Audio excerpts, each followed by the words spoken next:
So we might get started. It's been just a few minutes and people can join and I'll make them welcome as they join in. But welcome, Marianne Williamson. Thank you. Thank you so much, Sarah. It's nice to be here with you and to meet you and have this conversation. Thank you.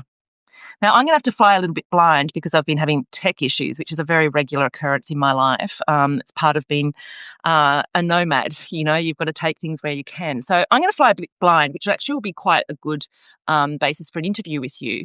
To start with, I'd say that most people joining in are aware of who you are. You're a spiritualist. You're also an activist and a very well-known author. A lot of people would know your work through the best-selling book, A Course in Miracles, but also Return to Love. I think they're two of your best-selling books, but you've written about 16 books, I think. Is that about right?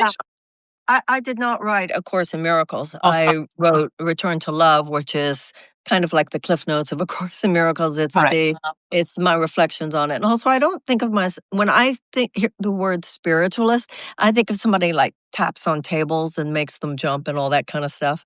So, spiritual teacher? Pardon? Spiritual teacher, would that be the best? Well, that's what's so funky too, because I think calling yourself a spiritual teacher feels so grandiose. But if other people call me that, spiritual, I'm calling you a spiritual teacher. Pardon? What'd you say? I'll call you a spiritual teacher. Okay. I can say, okay. Yes. So yes, you've written a bunch of books, 16 books. You also have run for president twice, 2020 and 2024, which was a very exciting addition to what was already a fairly eventful election process over the last couple of years. And as I say, you've been an activist for many, many years. The reason why I've been so excited about speaking to you, and I've wanted to speak to you for some time, is because of a phrase that you have used in various ways, that the spiritual is political. And I remember sort of using that phrase probably in around about 2016. And I was invited onto Russell Brand's podcast. Are you familiar with his work? Yeah, very much, yeah. Yeah, and it was just before he sort of veered into the weird conspiracy realm. And he was flirting and experimenting with spirituality. So it was a very interesting time to meet up with him. And he was moving into the spiritual bypassing sort of space. And so we had a very challenging conversation at his home just outside of London. And I quoted that line, repeatedly, that the spiritual is political. You know, we've got to be engaging in this kind of thing. Now, he did go off on a political tangent, not one that I was thinking that he would. But yes, it is something that I have always attributed to you, that connection, marrying the spiritual and the political, and that's what you have always done so well. So what I would love to, speak to you about is really sort of the work that you're working on at the moment. You're also on Substack and you have a very large audience there, and it's called Transform, for anyone who's listening and wants to go and look it up and join. And you've been really investigating and writing about how to use, and I think this is from one of your courses, how to use spiritual power to eradicate fascism.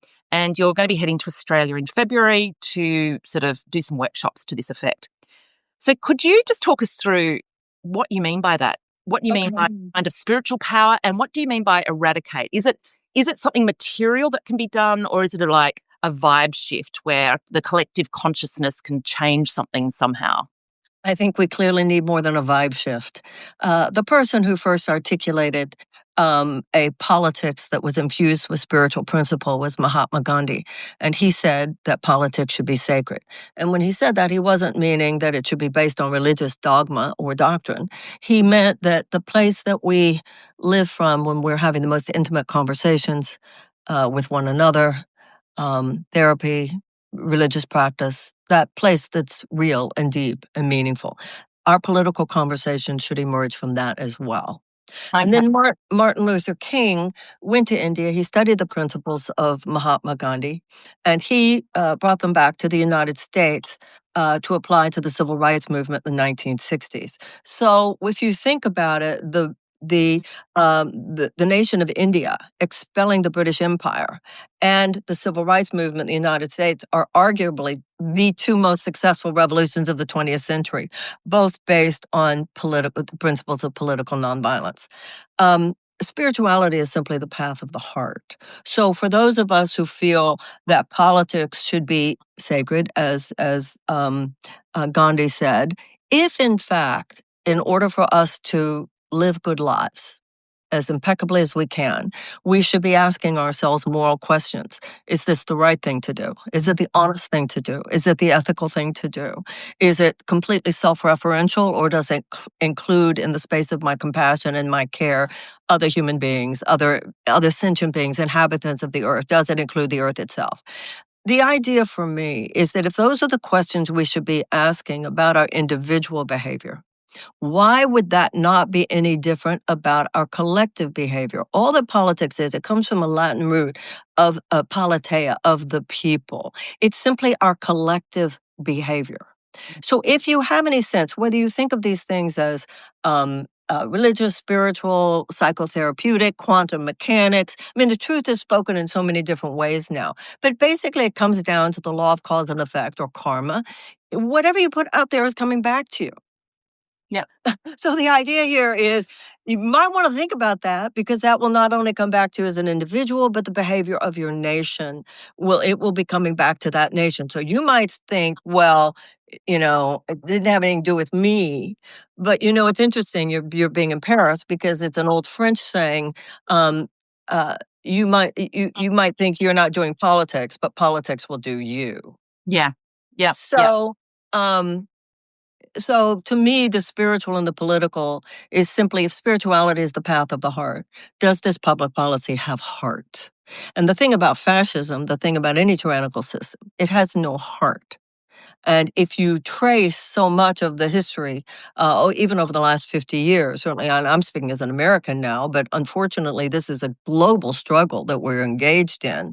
The main political, economic, and social systems that dominate the world have become so brain disconnected from heart. Martin Luther King said, "Power without love is reckless and abusive.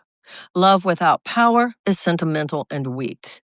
Mm. I was listening to a neuroscientist, the late James Doty, talked about how scientists used to say, well, the brain is obviously the intelligent center of the body.